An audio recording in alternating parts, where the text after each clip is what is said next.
Hello, and welcome back to another video. This is the 5th episode of story in which the 4th Shinobi World War was over, and Naruto was finally captured by Madara. But is hope truly gone? And what the heck is happening to the Ghetto Mazo? Join our favorite blonde hero and the nine-tailed beasts on their great journey to the past. Let's see how Naruto deals with this. After you've finished watching, please like, share, and subscribe to the channel. To begin, please like, share, and subscribe to the channel. Let's get this show going. This is bad. Very, very bad. Naruto looked at Kiba, whose hands were gripping the rail with such strength that it might rip the metal pipe off, and faked innocence. What's wrong, Kiba? I know Neji is powerful, but it can't be that bad, can it? You don't understand, Naruto. Kiba shook his head, his knuckle had become white from squeezing the rail too hard. I've only met that Neji guy once before, but I could literally see the hostility he had towards Hinata. And here, when we arrived at the tower, his team was here first, and it happened again. It's not normal hostility, it's killing intent. It's just like he wanted to murder her. And now he has the chance. You're kidding, Sakura asked in disbelief. They're siblings, right? Why would Neji want to kill Hinata? Actually, they're not siblings, Kakashi explained. They are both members of the Hyuga clan, but Hinata is a member of the main house, and Neji is in the branch house. Many things have happened between the two houses for years, and they do not get along very well. But that doesn't make sense. Ino protested.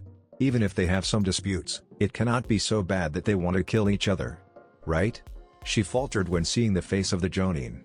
I don't know much about this, but, Lee said, in order to protect the bloodline of the Hyuga clan, the main house has established rules which clearly put the branch house into disadvantages. The branch house is always inferior, and because of that they all bear grudges on the main house. I think that's why Neji-san hates Hinata-san so much. That's right, Kur and I agreed. And I think that put Hinata in an extreme disadvantage now. She obviously doesn't want to hurt Neji, while he won't hesitate to take her down with everything he has. Everyone looked at the arena, where the two Hyuga were facing each other, with worried eyes. Before we fight, I want to say something. You will never make a good shinobi, so forfeit now before you're hurt. Neji looked at Hinata with a glare full of hatred and loathness. You are too kind. You always wish to avoid fighting, and you have no confidence in yourself. You are a spoiled brat of the main house, and you forced yourself to enter this exam, thinking that if you can help your team pass the exam, you can change yourself. But you will not be able to do it.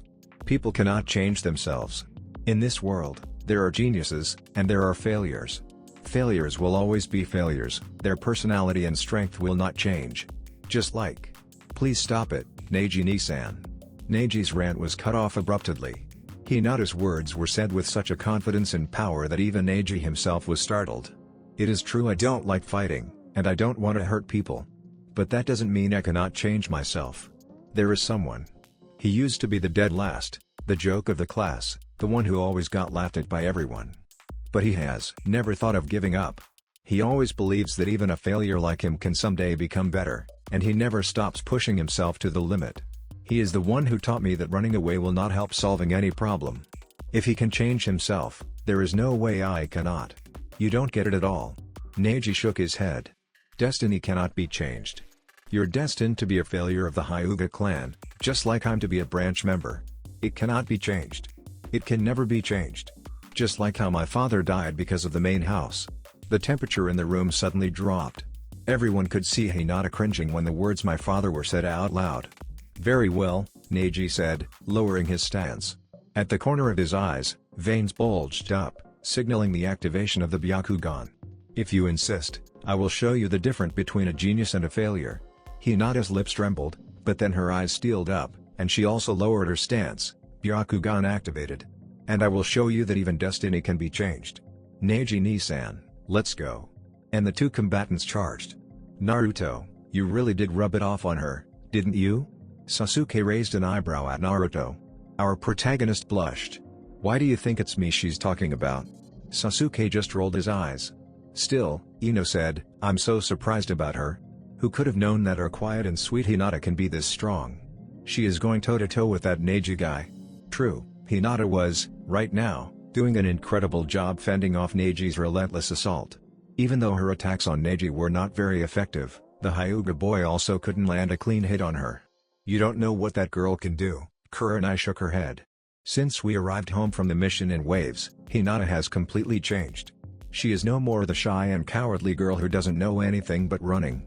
For her to become like this, it's all thanks to you, Naruto. She gave the blonde boy a smile. Naruto scratched his head sheepishly. Still, Kurenai thought, even with all the changes she has made, Hinata still has a fatal weakness. Will she be able to finish the match before Neji can figure it out?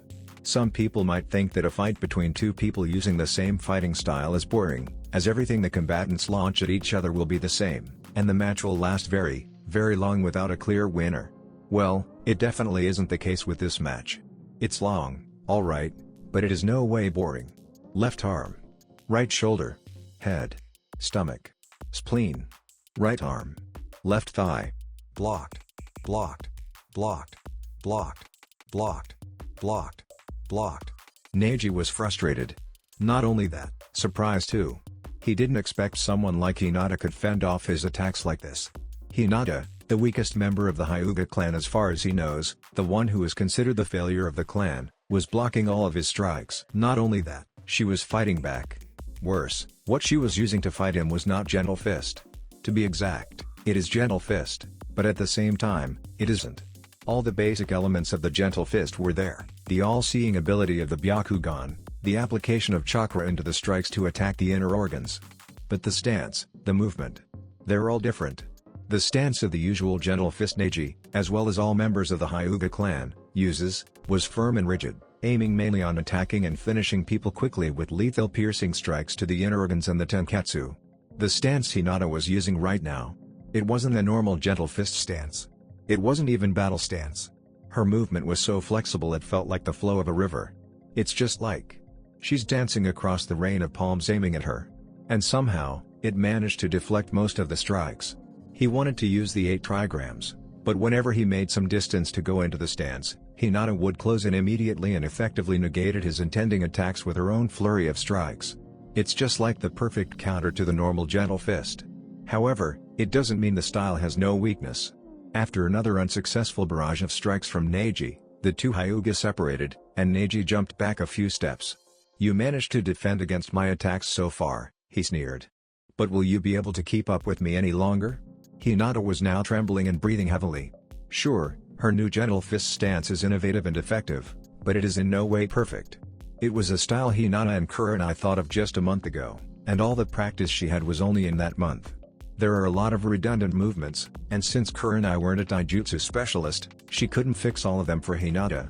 Thus, when she and Neji traded blows, some of the strikes still managed to hit her, though not fatal. And you cannot hide it from my eyes. Your stamina has reached its limit. And I have landed hits on you. With that exhausted body, how much longer can you hold it? Neji smirked while glaring at the trembling Hinata. Hinata winced. The hits of Neji, while not fatal, couldn't be said to not cause any harm. She could already feel some parts in her body becoming numb. Her chakra was not completely blocked, but its sensation was getting weaker inside her body. Not yet. I still have one more trump card left. One more time, I'll ask you, Hinata-sama, Neji said again with the same threatening tone. Forfeit now, or I won't take any responsibility for what's going to happen. No. Hinata choked out between heavy breaths. If I give up now, then all I said before will be meaningless. I won't go back on my words. Because that is also my ninja way. Neji scowled. You stubborn. You can barely stand, I can see that. No matter how hard you trained, you can never defeat me. People cannot change, that's destiny. Why pushing yourself like that, to make yourself suffer? I am not suffering. Neji's eyes narrowed. What? It is not me. Who's suffering right now? Hinata repeated weakly. Neji-ni-san, you are the one who is always torturing yourself within the destiny of the branch house. I don't want to see you like that. I want to save you from that fate. So. Veins bulged up even more around Neji's eyes, and his face suddenly twisted into an expression of fury. Without another word, he charged at Hinata full speed, his hand aimed directly at her heart. This is it. This is the time. Gentle step protection. What? In front of him, Hinata's arms started moving. Not lashing out at him to attack. Not moving aside to swat away his strikes. No, she was waving her arms wildly around her body. What the hell? Neji's instinct was screaming at him to stop the charge. But he was too close to Hinata now, he couldn't stop. 8 trigrams, 32 bombs. And Neji felt himself slammed into an invisible wall of force in front of him. Pain racked through his body, he was thrown away a few feet, his body crashed into the ground with a loud thud. What? What is that technique? It is not. Gentle fist. He grunted out in pain, while trying to push himself up from the ground. It is. Gentle fist, Neji-ni-san. Answered Hinata, who was now standing over him. She was still breathing heavily, but she was not trembling anymore. But this is what I created. Based on the 8 trigrams. It is not a technique created to harm people. It is a technique created to protect, she added between breaths. I created it not only to protect my friends, but also to save you from the darkness of vengeance. She reached out one of her hand to him with a slight smile. This match is over. Please forfeit, I don't want to hurt you anymore. For the first time in his life, Neji Hyuga, the genius of the Hyuga clan, was made sprawling on the ground, defeated by Hinata Hyuga, the failure of the clan, no less. And she was showing him pity. And what will you do if I don't? He snarled darkly. His voice was very small, to the level of a whisper which no one could hear, but enough for Hinata, who was the one standing closest to him, to be able to hear every word. Kill me? Just like you already did to my father? Those words of Neji had an effect of a hammer strike. Hinata did a double take, her hand reaching out was retracted abruptly. She stumbled back a few steps and stammered, her eyes glancing around hysterically. No. That's not true. I didn't. The opening she let out was exactly what Neji needed. Hinata-chan. Watch out. Naruto's yell snapped Hinata out of her stupor, but it was too late. Neji's 2 palms already drilled into her stomach. The poor girl gasped out, pain racked through her liver, as if there were thousands of needles stabbed into it at the same time. Or more exactly, like a drill pierced without any hesitation into them. But Neji didn't even have the intention to stop. Jabs after jabs were launched at where the vital organs of her body lied, each of which was packed with enough power to destroy said organs. That was not the 8 trigrams, the techniques were invented with the purpose of disabling the enemy. What Neji was doing right now was just brutal, mindless jabs launched in vengeance with the aim of murdering. Hinata screamed and stumbled back, her body felt like it was shattering, everything she could feel was pain. Blood spewed out from her mouth, she was going to die. The last jab was launched at where Hinata's heart was. It was too fast, and she couldn't even move her body to dodge it. Then Neji's hand stopped abruptly right before it touched Hinata's chest. More exactly, it was stopped. All the Jonin had jumped down and grabbed Neji before the final strike could land on Hinata. Kakashi was holding his stretching arm. Asuma was grasping his neck in a rear choke. Kurenai was crouching on the ground, holding his other arm back. And Guy was standing in front of him, gripping his wrist with one hand, his face was full of disappointment and disbelief. Special treatment for the main house again. Neji scowled in disdain and disappointment. Guy glared at him with a stern eye. That's enough, Neji. Didn't I tell you not to lose your head over this matter? Neji snorted, but he didn't say anything else. He turned to Hayate, who was standing at the side dumbfounded. So what now, referee? Declare the winner already. She cannot even stand up now. The Chunin shook his head to snap his brain out of its stupor. Right. Winner Neji Hyuga. On the ground, Hinata puked out another puddle of blood. Medic. By Kemi, come here fast. Kurenai screamed, and 3 medical ninja flickered into the arena. One of them put his glowing hand on Hinata's body, scanning it quickly until stopping at her stomach. Then he lifted his head up and yelled to his partners. Left lung was punctured. Half of the liver was crushed and unable to work properly. Internal bleeding at extreme level. The patient is losing consciousness. Prepare the emergency procedures immediately. Everyone, except Neji, paled. Even without medical knowledge, they could know that with such fatal injuries, a normal person would have died in 5 minutes. The fact that Hinata could hold out until now was a miracle. But even with that miracle, she would not last much longer. Damn it. It's not working, her heartbeat is going erratic. Her life force is fading away. Naruto's brain froze. Hinata was going to die, again. And he's here, once again, helpless. I can help, Oni-chan. The voice of Saikyo inside his head startled him. Huh? Saikyo-chan? How? Then he remembered. Saikyo has the power over life energy. If he can use her power on Hinata, she might be saved. But with the mind state of Saikyo right now, will it be able to work? No, there is no time to doubt. This is the time, he has to trust with all his hope and his instinct, and in Saikyo-chan. Excuse me. Let me go through. Naruto immediately forced his way through the group of medic nin. One of them noticed him and yelled, "This is not the time, Jinan. You got no job over here."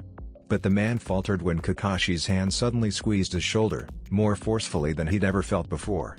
He gulped, and allowed the boy to go through. Naruto sighed in relief, and pushed through the crowd, putting his hands on Hinata's chest. A warm, lively stream of chakra started flowing from Naruto's hand into Hinata's body. But instead of vivid red, it's green now, like a normal medical jutsu, albeit with a very slight tint of brown. Hinata's body cringed up slightly, but then quickly relaxed. Her breathing started returning to normal, and her complexion slowly got its color back. Incredible. Another of the medic team muttered. Her condition was stabilized. It's just like a miracle. That level of medical jutsu. It might rival even Tsunade-sama. Just what kind of Jinan is Kakashi training? Yeah, the medic corps of Konohagakure are full of idiots. They cannot even distinguish a normal medical jutsu for something completely different. Tsunade would have thrown a fit if she'd seen what happened to the division she had established and trained by herself after she'd left the village. It's Naruto's luck, though. Well, what are you waiting for? Kakashi said loudly. That girl is still in a critical condition. Take her for intensive care unless you want her to die. Ah. Right. Realizing their mistake, the medic team hastily put Hinata on a stretcher and took her away. After everyone had returned to their places, Kakashi whispered to Naruto. Close shave, Naruto. Yeah, Naruto murmured back. Thank you, Kakashi-sensei. And thank you too, Saikyo-chan. You're the best. Naruto couldn't see it, but he could swear that he felt something on Saikyo's face that he'd never seen before. A big, hearty smile. Now Naruto is a medic now? Kiba raised an eyebrow. When did you learn them, Naruto? If Sakura becomes one, it's understandable, but you? Well, it's a secret. Naruto answered, while giving his teammates a meaningful wink. The two immediately understood what he wanted to say, and stopped their questioning right before it came out of their mouths. Still, Sakura said, I can't believe they still let Neji win. That last move was low. Hinata didn't even have the intention to fight him anymore. Kakashi shook his head. Sakura, I understand what you want to say, but Neji was still the winner. He didn't break any rule. What he did was just what normal shinobi would do, exploiting the enemy's weakness to win. That's the thing you'll always see in the shinobi world. Naruto couldn't hold his anger. So, Hinata-chan deserves to be like that? Kakashi didn't lose his calmness. He looked into Naruto's eyes and answered him with a serious tone. I didn't say that, and you will never hear me saying that, Naruto. It is just a warning for you, and I mean all of you. You can be as high-minded as you like, but your enemies will not. On the battlefield, they will do anything they can to kill you at all cost. So if you naively believe that your enemy will stop fighting after you spare his life, he will stab you in the back right after you turn around. Before anyone could respond to this ominous pronouncement, the screen had already flashed again, revealing the name of the next fighters. Hakumomochi vs Choji Akimichi Expansion Jutsu. Human Bullet Tank. Choji puffed himself up, retracted into his body, and rolled towards Haku like a boulder. His moving speed was quite fast. Haku sidestepped his attack, then made quick hand signs. Immediately, the ground was frozen, as if the arena had become an ice skating field. Coincidentally, that also boosted the speed of the human boulder on the field further, making it even more deadly. I don't get it, sensei, Chojuro asked, confused. Why does Haku-san decide to empower her opponent like that? Doesn't increasing the speed of the jutsu make it even more dangerous? Well, actually, Zabuza chuckled, everything has its strength and weakness. This jutsu of the Akimichi boy has power and speed, I admit, but I think the problem with it is the human tank rampaged towards Haku again in the speed of a cannonball. Haku frantically scrambled away from the way of the rampaging ball of meat right before it flattened her. The ball spun around, turning to chase after the girl, and flew across the room, slamming into the opposite wall, drilling a rather big hole on it while still spinning. He cannot brake and turn while rolling on slippery surfaces. Yeah, like that, Zabuza finished. Immediately, ice started creeping up the huge body, covering it in a cage of frozen water. 5 minutes later, Choji was released from his icicle prison. He collapsed on the ground, shrunk back to normal size, and shivered non-stop on the ground. His face was pale due to the cold, and his eyes had become two anime swirls. CCC cold. BBBB barbecue. Even during battle, the only thing he's ever thought about is barbecue, Asuma sighed. Well, I better just go and prepare the money first. Winner, Haku Mimochi. Tamari vs Shino Aburame. The two combatants stood facing each other in the arena, their eyes meeting. Well, only Tamari's met Shino's, considering he's wearing a really thick and dark pair of sunglasses. Finally, Shino decided to start his own assault with a wave of bugs towards Tamari. Tamari answered by swinging her fan, sending a tornado back at the Aburame boy. All the bugs Shino sent out were eradicated. Not blown away though, they were all cut to shreds by the sharpened chakra of the wind scythe jutsu. I've known all about you, Aburame, the Sand Kunoichi said in a haughty voice. You fight using the colony of bugs implanted into your body since birth. You can use a variety of jutsu with them, such as draining your opponent's chakra, or poisoning them. So if I want to defeat you, I just need to keep those bugs away from me. Then she swung her fan again at her back, destroying the hidden wave of bugs Shino sent silently to ambush her from behind. Well, that's that. How much longer will you be able to keep up with me, Aburame? Shino grimaced under his collar. Half of his hive was destroyed in the two first attacks without any result. And if he continued to send out bugs, the Sunagaku Kunoichi would just destroy them with her fan and wind jutsu. It's not like he could send them out without being seen again anyway. That girl had been tracking down all his movement after the first attack. I forfeit. It's not worth risking the lives of my entire hive for this. Kiba blinked. That's it? He just gives up like that? That is not even fighting. Kurenai shook her head. Well, that girl is, like, his natural enemy. Shino has nothing in his arsenal against something like that. And he is the one who uses his head in battle. Not rushing into it head first like you, Kiba. The Inuzuka scowled unhappily. Winner, Tamari. Kankuro vs Tenten Twin Rising Dragon. The 6 arms of Karasu, Kankuro's puppet, turned into 6 large shields, blocking the barrage of weapons from skewering the sand puppeteer. Ha! Now you're out of weapon. You lost now. Kankuro smirked when the weapon tornado had finally died down. But he didn't notice the evil glint in Tenten's eyes. With a quick movement, she lifted her arms and pulled hard. Ninja wires suddenly surrounded Kankuro in a steel labyrinth, tying the puppeteer up like a rat. Worse, the weapons from before were now aiming straight at him from all directions. Including scythes, axes, and even huge bombs. Where the hell did those last things come from, though? So Kankuro-san. This time, the smirk was on the weapon mistress's face. Do you have enough shields? Kankuro wisely forfeited before those weapons turned him into a steel porcupine, or a mass of flesh and bones. Naruto, you're not gonna like this. Naruto raised an eyebrow. Sasuke's worried? Now that's new. What's wrong, Sasuke? To answer him, the Uchiha pointed at the screen. Naruto followed his finger, and his blood froze. Karen Uzumaki vs Gaara. That's what the screen said. Uzumaki? So she's like, you know, your sibling or something like that, right? Sakura asked, but Naruto didn't answer. Or rather, he couldn't answer with the feeling of something big and hard stuck inside his throat. So that girl really is an Uzumaki. Just like him, Nagato. And his mother. That means, she is family. A true family. The family Naruto has never had in his life. Naruto's heart wanted to jump out of his chest when he thought about this. He can finally have a real family. But the problem is, she was going to face Gaara. And not Gaara the 5th Kazekage, but Gaara the crazy Jinchuriki, mass murderer, terror of Sunagaku, etc. etc. What is he gonna do? Tell Gigi to stop the match. Don't be a fool, Naruto.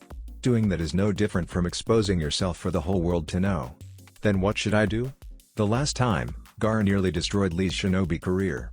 What if? A disturbing thought passed Naruto's brain. What if this time there is no one saving her?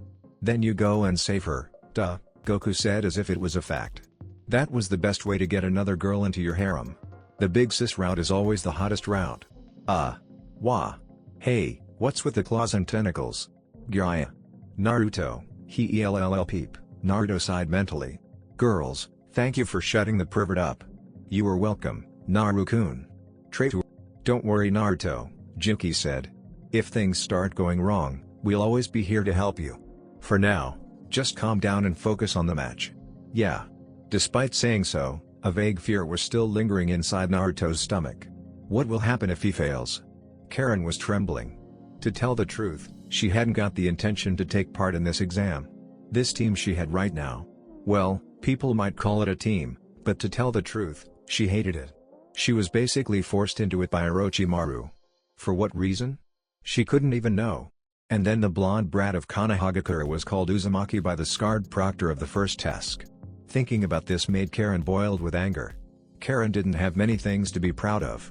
She had lost everything since she was a child, and she couldn't remember much about them. One of the only things she still remembered and put all her pride on was her status as a member of the famous Uzumaki clan. Because of that, she was taken in by Orochimaru when she was just a little girl. The snake Sanin had seen what nobody else saw in her. He saw usefulness. He saw potential. He saw value. He saw her as things different from a breeding mare, a healing tank. And it's all thanks to her heritage that she got all those treatments. And now that blonde bastard popped out from nowhere saying that he's an Uzumaki. The nerve of him. He doesn't even have the red hair. Because of that, she pushed herself through the exam, even though she hadn't wanted to participate in the first place. She wanted to show that bastard who dared to spoil the name of the Uzumaki clan that, even though the clan had perished, no one would be able to mess with them. Everything was good until this happened. Karen does not scare of fighting. The truth is, she is quite a competent fighter. She can hold her own against enemies for quite some times without injuries, thanks to her potent healing chakra. Her Kagura Shingon is perfect for detecting any kind of hidden adversaries. And she has some good jutsu in her arsenal, too. She just didn't expect to run into the kind of enemy she was facing right now. She didn't even need the Kagura Shingon to know how dangerous the boy in front of her was. Despite his calm demeanor, she could feel power pouring out from his body. It's powerful, it's cold, it's mad. Even looking at him made her hands sweating. And though it was fainted, there was an odor of blood lingering around him. Having been working for Orochimaru for a long time, Karen was too familiar with that smell. Karen gulped. Thoughts of raising her hand and forfeit had crossed her mind. Then she caught a glimpse of the blonde boy who claimed to be an Uzumaki, and rage exploded again in her chest like a volcano. He was looking at her with an eye full of pity and weariness. How dare he? How dare he show pity on her, a real Uzumaki, while going around parading the Uzumaki name like a third-rate good. That's it. No running away. She'll show that bastard what a real Uzumaki can do. Begin. Karen immediately pulled out a kunai from her pouch and threw it at Gaara. Then, she withdrew her hands and went through hand signs. Kunai shadow clone. The lone knife became 20, and all of them soared across the room, aiming at the Senjunan. A wall of sand immediately rose in front of him, preventing the kunai from reaching Gaara's body. Then all the knives exploded at the same time. The original kunai had explosive tags stuck on it. Whoa, what the hell? Kiba exclaimed when the shockwave from the explosion reached his face, making his unkempt hair flying wildly. This is just overkill. Why do all those with the name Uzumaki like going around blowing stuff up like that? Sakura also groaned. Humph, Tamari snorted with a smirk. You think that kind of attack would be able to harm Gaara? Think again. It's true, when the smoke of the explosion cleared, Gaara was still standing there unharmed. A thick wall of sand was in front of him, shielding him from all the damage which would have killed him if they hit. This match is decided. There is no way that girl would land a hit on Gaara. His absolute defense has never been broken. Is that all you got? The ominous voice of Gaara echoed through the air. Then it's my turn now. Giant hands made of sand burst out from the ground, all shooting towards Karen like torpedoes launching from a submarine. Screw sound crushing power, those hands would have been able to smash her to a pulp, or at least break half the bones inside her body with their sheer force and weight if they had hit. Luckily for Karen, although her Kagura Shingon cannot see things in slow motion like the Sharingan, or pierce through the skin to see inside the body like the Byakugan, it shows her clearly where chakra exists. And all the sand on the ground was infused with Gaara's chakra. Because of that, she was able to make the smart choice and retreated as quickly as she could to the other end of the room, on the finger of the Shinobi statue, away from the range of the sand appendages before they could crush her. Karen knew she was screwed. Sure, she managed to avoid those deadly attacks, but she knew for sure that she was overpowered. The chakra in the sand was so strong it couldn't be of a normal Jinan. No, it couldn't even be of a human. Orochimaru didn't tell her that there would be this kind of Jinan in this exam. What did she get herself into? Her instinct screamed at her to forfeit the match. And she had already been raising her hand. Yet, something in her mind stopped her from opening her mouth. Yeah, damn that stupid pride about clan. She's just as bad as a certain Uchiha of a few months ago. This last attempt would probably exhaust her, but if she could execute it perfectly. It's alright. I have enough chakra to maneuver through this. I can defeat him. She reached into her pouch, and pulled out two round things the size of big oranges. Then, much to everyone's surprise, Karen charged headfirst at Gaara. Fool. Waves of sand rushed towards her once again. But this time Karen had prepared. Shadow Clone Jutsu. One clone popped into existence, and the real Karen stepped on her back then, with a chakra-boosted jump, leapt into the air before the sand wave swept through and obliterated it. Hey Naruto, she fights just like you. Karen had wanted to turn to throw a fit at the one who had just said that. But this was not the time. Sticking on the ceiling of the arena, she pulled out 5 other explosive kunai from her pouch and threw them all at Gaara. And just like before, the Jinchuriki's sand blocked the explosion easily as if it was child's toy. That girl is a fool, Tamari said. Struggling like that only makes Gaara madder. She should have forfeited when she had a chance. Mother is craving for blood. From under the cloud of smoke, the voice of Gaara rose ominously. You'll become the sacrifice for my existence. Everyone gasped when tendrils of sand blasted out from Gaara's place and skewered the redhead in a blink of an eye. No. Naruto muttered in horror. Then the body burst into water, soaking Gaara's sand to the core. I see, the Cyclops Jonin in the balcony nodded in amusement. Sand cannot move when soaked with water. A clever use of the water clone, I admit. That girl is good. You mean those bottles she pulled out before? They're water bottles? Yup. Canteens engraved with seals to increase their capacity are common things to shinobi. But to have enough water to form a water clone of that scale in such a small container is an incredible feat. From behind Gaara, the real Karen appeared and closed their distance quickly, a whole pack of exploding tags ready on her hand. Gaara's sand was still wet on the floor. They couldn't rise fast enough to block the advancing girl who was now very close to the sand shinobi. For the first time since the match started, Gaara's eyes widened. Everyone take cover. Boom. A direct hit. An explosion much more powerful than the ones before shook the whole arena. Karen was thrown away like a ragdoll by the recoil. Her body slammed hard onto the ground, full of burning marks, and she felt a piercing pain on her right arm. It seemed the impact had broken it. But no matter. That last blow was a decisive hit. Her body could be mended easily with a bite, but there was no way her opponent could survive that point-blank explosion. Then suddenly, her head jerked up in surprise and fear. The incredible chakra signal of her enemy didn't fade away. Rather, it was becoming even more powerful. When the smoke cleared enough for her to see Gaara, her fear was multiplied tenfold. Her enemy was still standing. Her life-risking maneuver didn't even manage to hurt him. The only thing showing some kind of damage on him was his skin, which was now falling off his body. His arms, his legs, his face, which was now donning a completely crazy expression. No way. Sand. Skin. Karen knew everything was over for her. That last maneuver took away everything she had. She was now out of both weapon and chakra. And her body was injured. She was completely outmatched. There was no way she could continue the match any further. I forf. Karen couldn't even finish her sentence. Hell, she couldn't even breathe properly anymore.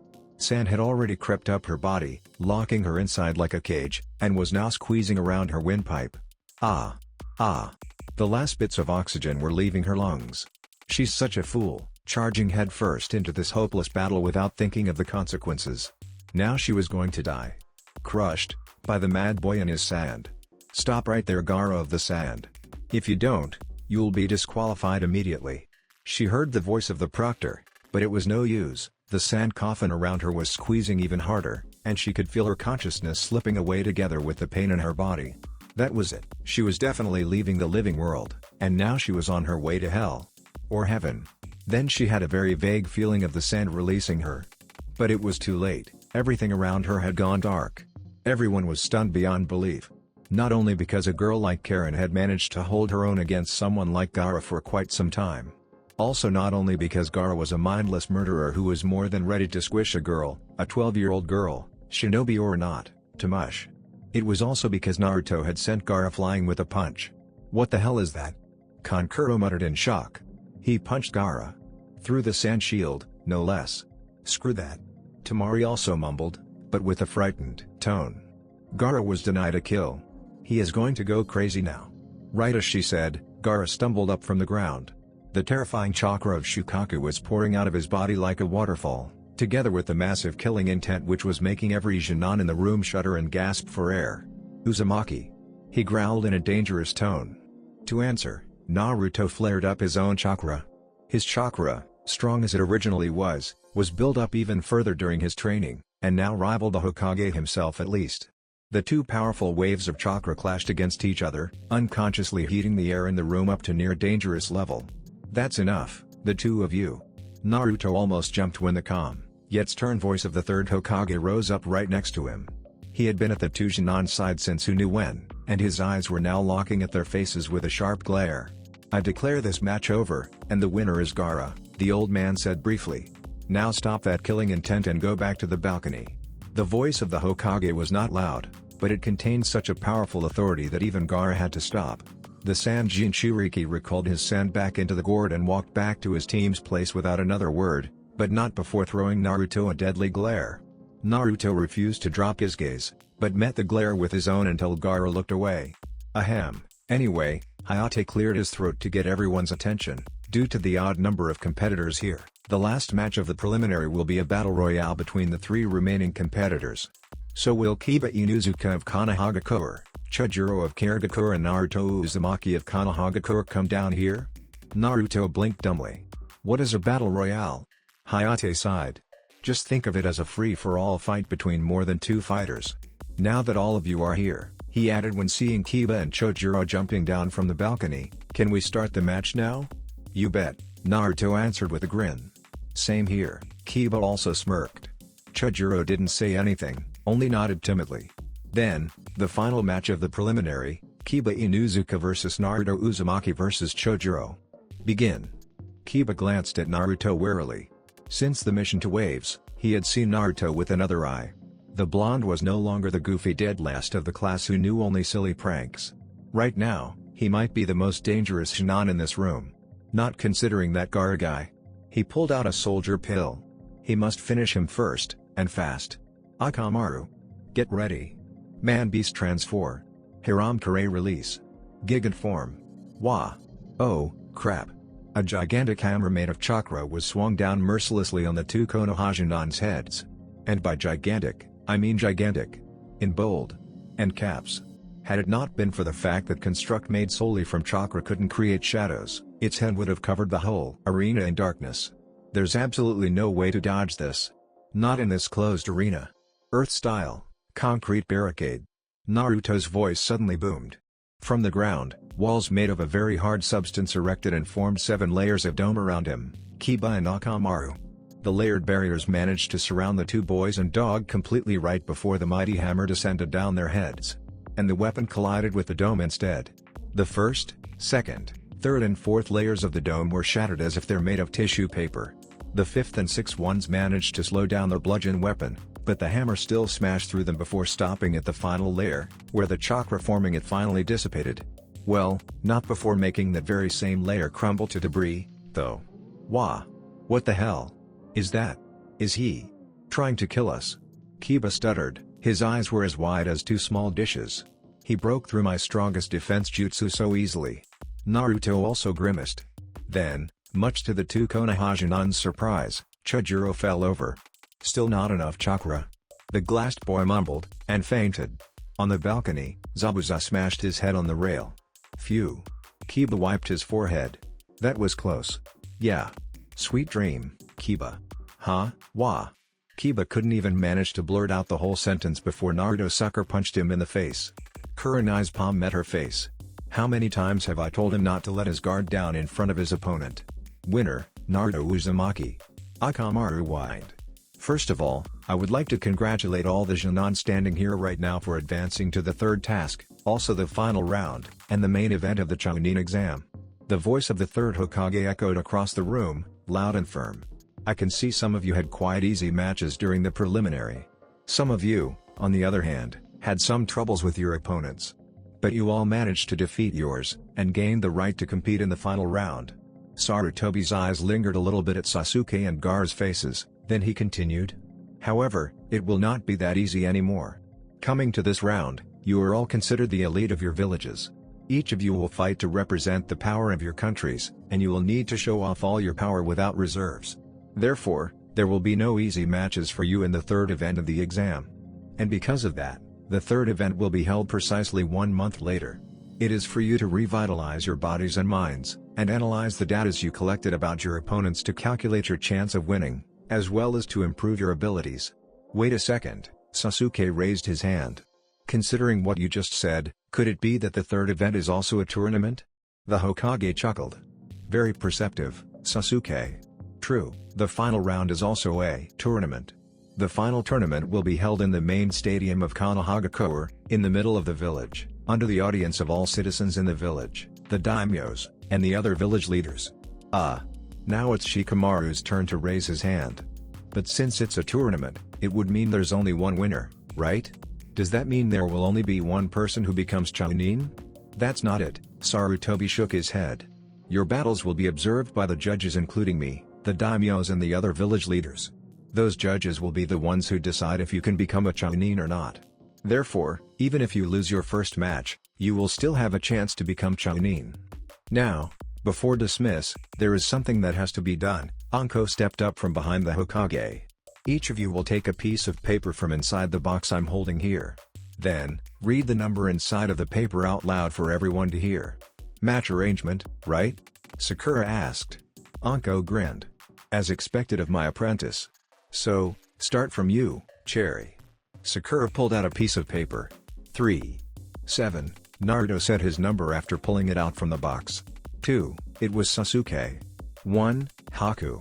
5. Tamari. 4. Neji. I got 9. Lee. 10. Tenten. Huh? 8. Gaara. 6. So troublesome. Shikamaru.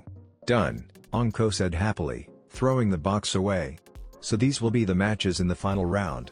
Hakumomochi vs Sasuke Uchiha Sakura Haruno vs Neji Hyuga Tamari vs Shikamaru Nara Naruto Uzumaki vs Gaara Rock Lee vs Tenten. So, our chance for a rematch is here. Sasuke glanced at Haku. This time it will not be like the last time. I'm waiting for that day. Haku gave him a mock smile and curtsied. Yosh. Tenten-san, let's give everyone a match full of youth. Lee howled dramatically. I'd rather not, Tenten sighed. Great, my opponent is another violent woman. This is so troublesome. Shikamaru groaned, and a vein popped on Tamari's forehead. What do you mean, you lazy idiot? Well, if that's all, then you're okay to dismiss. Anko called out cheerfully, then popped away in a body flicker. All the other Jonin and Anbu also disappeared. When everyone started walking out of the arena, Sakura gritted her teeth. That Neji. He didn't even bother to look at my face. Who does he think he is? The pink cat suddenly cringed when she felt a hand patting her shoulder. She turned back, and saw Naruto looking at her. His eyes were full of warmth and encouragement. But at the same time, those sapphire orbs were also filled with seriousness. Don't worry, Sakura, he whispered. If this was 3 months ago I wouldn't be sure, but now I'm confident that you can defeat Neji for sure. Don't worry, you can beat him up in the final round. Those words didn't get past Neji's ears. The Hyuga boy turned back and sneered at Naruto. Hey loser, if you want to be a powerful shinobi, what you have to do is stop those meaningless cheering. Putting hopes into the head of someone without any chance will only bring them closer to their death. You. Just let him be, Sakura. This time, it was Sasuke who spoke up. His voice had a tint of amusement. Even if you lose, it's okay. I'll have a chance to show him what kind of pathetic genius he is when he falls under my hand. Neji narrowed his eyes, but then he turned away and walked out. So, how are we going to get out of this forest? Karen opened her eyes groggily. Ow. My head. She was lying on a bed in a white room. This must be the hospital. She couldn't know how long she had been here, maybe a few hours, or 1 day, 2 days, who knows. The only thing she could remember was that she was being squeezed by the sand of the Suna boy. She winced. That experience was something she never wanted to enjoy another time. That boy. Whatever he was. Couldn't be. Impossible to be. Human. He enjoyed killing. That kind of bloodlust. She had only seen that kind of bloodlust in one person only before. And that person was Orochimaru. And everyone knows what kind of inhumane creature Orochimaru is. Yeah, even Karen. Her ribs throbbed with pain again. Ugh. Hello, Karen-chan. Karen almost jumped from her bed when the face of a blonde with sapphire eyes hovered right in front of hers. Wahahaha. Pervert. Slap. Ow. What the hell? Is that what you will do to pay back the one who saved your life? Naruto stumbled back and yelled, his hand rubbing the hand-shaped red print on his cheek. Karen's eyes widened. You're the fake bastard who goes around calling himself an Uzumaki. What? Naruto barked in outrage. How dare you? I'm as Uzumaki as you are. Bullshit. What kind of Uzumaki has blonde hair? Karen grabbed Naruto's shirt and also screamed, even louder than Naruto. Well, sorry for only having my mother as an Uzumaki. Why you? If the two of you continue screaming like two banshees, I'll throw both of you out of the hospital immediately, get it? Someone from outside screamed into the room. Karen released Naruto, but still glared at him with a scary look. I won't believe it. Finally, the redhead glowered. There is no way you're an Uzumaki. Even if it's only your mother, the only Uzumaki staying in Konohagakure during the last 20 years is Kushina-sama, and she was dead 12 years ago. Naruto's eyes hardened, and he turned away. I never said my parents were alive. Karen unconsciously clapped her hands over her mouth. If that's the truth, and the blonde's parents were both dead. Wait. So your mother is Kushina-sama? The red-hot-blooded habanero? The one who's said to have wreaked havoc together with the 4th Hokage during the 3rd Shinobi World War? Karen's eyes bulged out in realization. No way. How can someone as famous as her be the mother of an idiot like you? You're definitely lying. Hey! Why do you keep saying that I'm an idiot? And I'm not lying. Naruto protested. Suddenly, another voice rose from the room's entrance. You might not believe it, but it is the truth. And I'd rather you keep it to yourself, because it is a high-leveled secret of Konohagakure. Naruto snapped his head towards the entrance, and sighed in relief when he saw Jiraiya leaning at the door frame. Knew that I can find you here, Naruto, the Toad Sage grinned. Karen sat there, dumbfounded. This man was Jiraiya of the Sannin, one of the most powerful and famous shinobi in the whole elemental continent. If he was the one who confirmed this, then maybe the blonde didn't lie at all. But now, family matters aside, suddenly, Jiraiya appeared right in front of Karen, so fast she couldn't even blink. I want to ask you a question. Are you working for Orochimaru? Karen's body cringed up slightly. How could the man in front of her know about that? I don't know what you're talking about, she lied coldly, diverting her gaze from the sage. But Jiraiya wasn't someone who was easy to trick. Don't lie to me, little Kunoichi. I've worked with Orochimaru for a long time, I can sense his presence on your body, even when he's not here. Your body reeks of his chakra and his smell. Besides, you think I don't know Kusagakure's Orochimaru's in anything but name? Konohagakure's spy network is not something you can underestimate. Sweat started to roll down Karen's forehead. If Konohagakure had figured it out. Considering your reaction, I can assume that we're right. Usually, this isn't my job, Jiraiya continued in a dangerous tone, but because you are a relative of Naruto, I'm giving you another chance. What is your connection with Orochimaru? Spill it out, or a long-term trip to the Tandi division will be your present. Karen nearly choked when she felt the massive killing intent from Jiraiya. Pervy sage, please, said Naruto in a scared and concerned voice. Let me talk to her first. The killing intent was true, but Jiraiya was still glaring at the redhead. Karen-chan, Naruto turned back to the girl. Orochimaru is a dangerous person. If we don't stop him, there will be a lot of innocent people who will be dead because of him. Can you please? Please what? Karen cut him short with a sneer. Even if what you said is true, are you expecting me to betray him like that? You're too naive, thinking that those petty talks can convince me to sell him out. I bet all those Uzumaki things were also fabricated by you to trick me. Just throw me to your Tandi, or whatever you call it. You're not scaring me. If she's not a girl, the author would say that she got balls. I can't understand Karen-chan, Naruto cut in again. Why are you so loyal to that Orochimaru guy? He is so evil. He tried to steal my teammate's body when we're in the forest of death. Why do you love someone so inhumane that much? Humph. Karen snorted and turned away. Why should I tell you? Could it be you were somehow rescued by him before? Karen's neck froze on its way. How could that boy know? Naruto grimaced. It was true. Karen was just like Haku before the battle at the bridge. Karen-chan, one of my best friends has the same past as you. But she's luckier than you. The man who saved her is definitely not a very good guy, but he still knows what it means to care for people close to him. Did Orochimaru ever do that to you? I don't think so. Even only meeting him once, I can say that. Someone who only wants others for their bodies cannot understand anything about friendship, families or love. Karen wanted to retort, but she realized that she couldn't. What the blonde boy said was true. Orochimaru said that she was useful, But never before had he shown anything that she was anything more than a tool that could be thrown away easily when her usefulness was exhausted. She had thought that it was okay, as long as she could serve him with everything she had. But now, Orochimaru had lied to her when he said that the Uzumaki clan was extinct. Worse, he didn't even tell her that the exam had these kinds of insane genon. Surely he would have known it, his plan with Sunagakure and Kusagakure.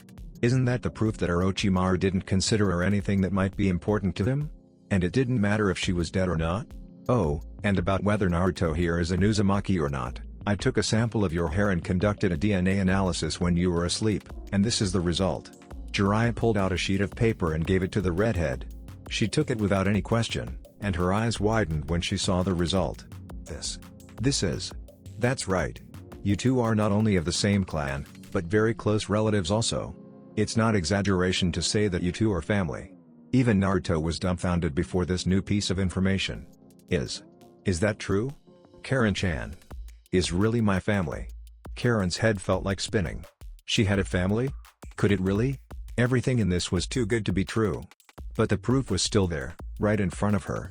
That's awesome. Naruto suddenly exclaimed, his face brightened. That means you can come to Konoha and live with me, Karen-chan. We can finally have the family we've never had before. Karen, said Jiraiya calmly. It might be true that Orochimaru is the one who saved you and gave you a home to live all those years, but that doesn't mean he is a good person. I was his teammate during the time he was in Konoha. I know what he is. He does not care for anyone except himself, and will do anything, even stepping over his closest people as if they're insects, to achieve what he wants. If you really are working for Orochimaru, you must have understood what kind of things he does to his own subordinates. He is evil, a monster in fact. If you stay with him, not only you're helping him harming more innocent people, but he will also throw you away when you outlives your usefulness to him. Do you really want to live with someone like that forever? Karen couldn't find any word to retort. If you agree to help us, Konohagakure can also help you, Jiraiya continued. We can offer you complete safety within the village, and you can even join our shinobi force if you want, after a probation period. And the white-haired man lowered his voice, we can also give you a family, a real family. What do you think? Finally, when she managed to open her mouth, she said.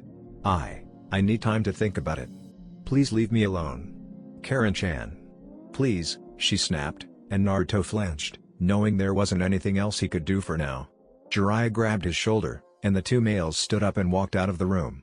Please think of it clearly, okay Karen-chan?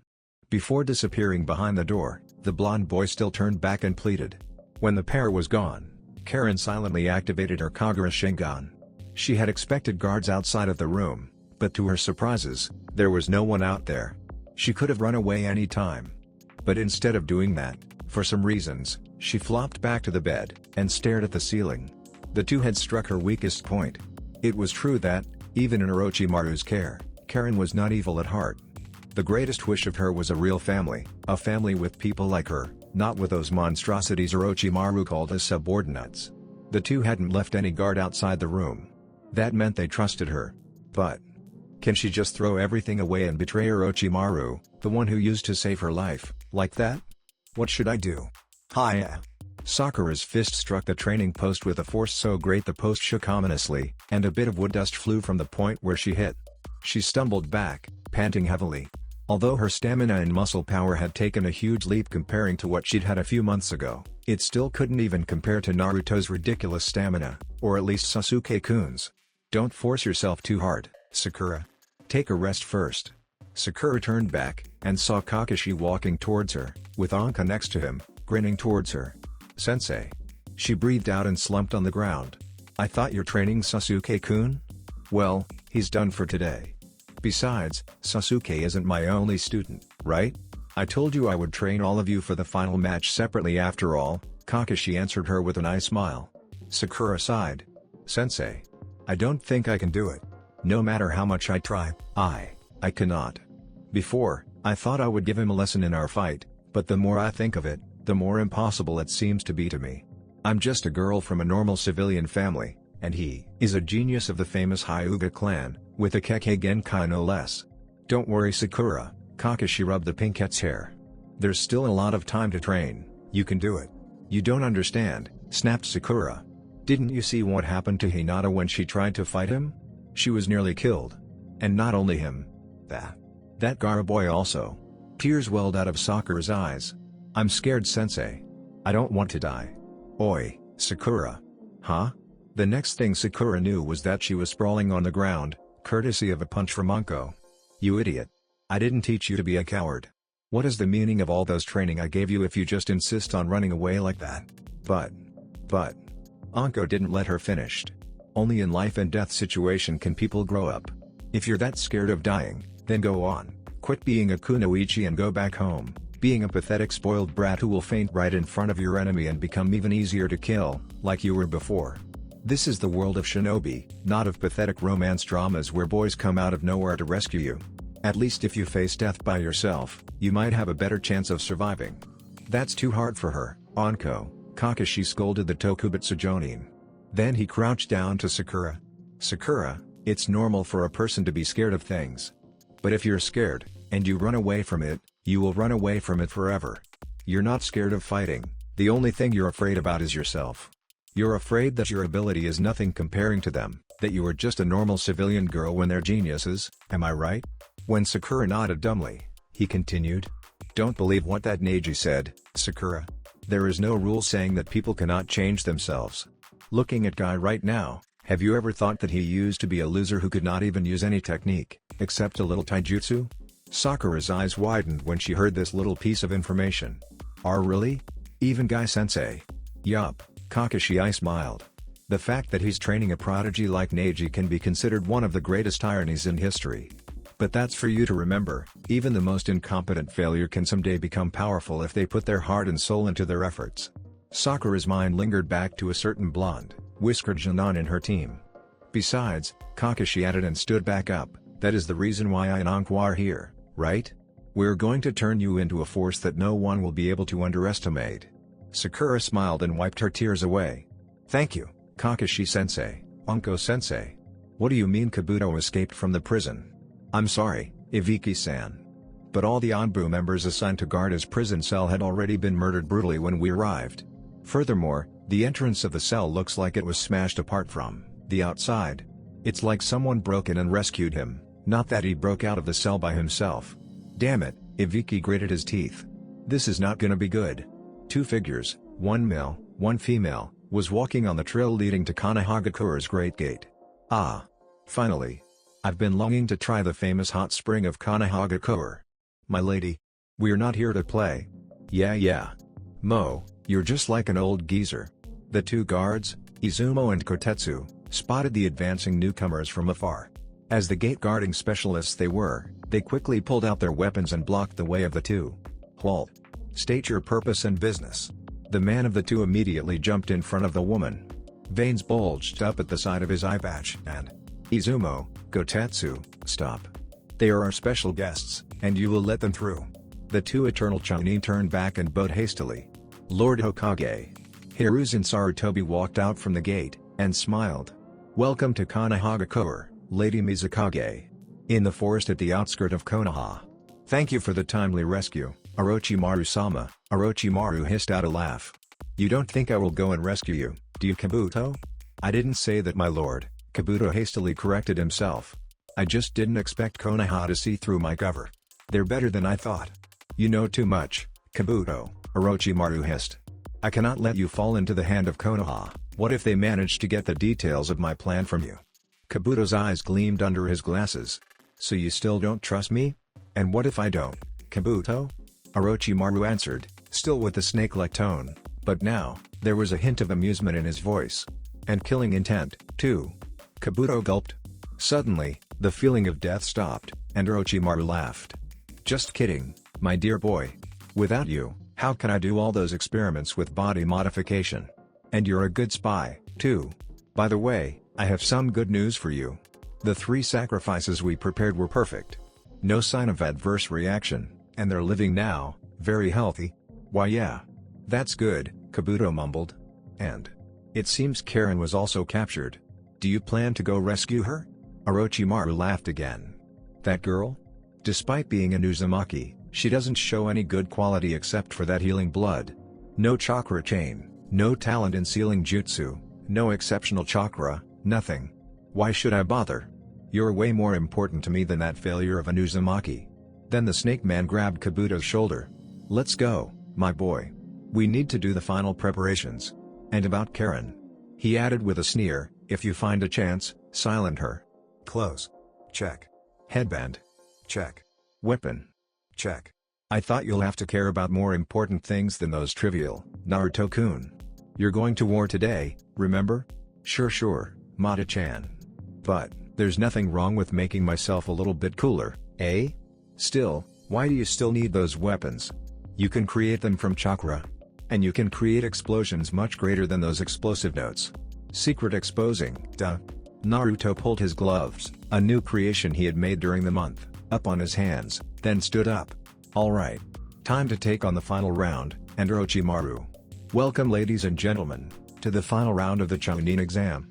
The voice of Hayate Gecko echoed around the stadium. Yup, he is alive. Poor man didn't even have a chance to show off anything in canon, except for a fancy sword dance. But maybe he will not have any showtime in this story either. Hey! Fourth wall breaking aside, right now, the 10 final combatants were standing in the field, facing all the audiences who were screaming their names, some applauding, others denouncing, in the same deafening volume. On the highest stand, from between the Mizukage and Kazekage, the third Hokage stood up and spoke, his voice boomed through the air, overwhelmed even the screaming of the crowd. Now, potential Genin of all the villages. I, as well as everyone here, want to see from all of you nice, fair fights which show not only your power, but also your intelligence, your abilities to keep the situations under your control and many other things. So fight well, prove that you're true shinobi, not mindless fighting machines whose purpose is only to fight to the death. The old man gave Naruto a meaningful look when he said those words. Applauses rose from the crowd. You know what? I bet someone out there is seething in anger hearing that speech from the old man. Kurama snickered. I know, Naruto smirked inwardly. Wonder what that bastard had been doing during the invasion in our time. His hands closed into fists when he thought about Danzo. That man was the person Naruto hated the most, only below Madara. Come to think of it, that bastard was the cause of many bad events that happened in, and before Naruto's life. Nagato going mad and dreaming of creating weapons of mass destruction to bring peace to the world, Shisui being murdered for the Mangekyo Sharingan, Itachi being forced. Well, kinda, to massacre his own clan, leading to Sasuke going nuts, abandoning Konoha and trying to murder him, once. He glanced around. Thanks to Kurama's innate ability, he could feel the air reeking of evil emotions. So it's just like in our time. Orochimaru is really going to invade. The old man had told him not to worry. But what if something went wrong? Naruto, you should calm down, Goku said in his mind. Worrying too much is not good for you before a great fight. I know. But this is a war we're talking about here. Many people will die. And the old man. What if he cannot stop Orochimaru? No one said anything in a few seconds. Then, Kurama spoke up. I think it's time for you to start trusting on other people around you, Naruto. That man, while old, is still very strong. Besides, this time he's not alone. Look at the left side of the stand.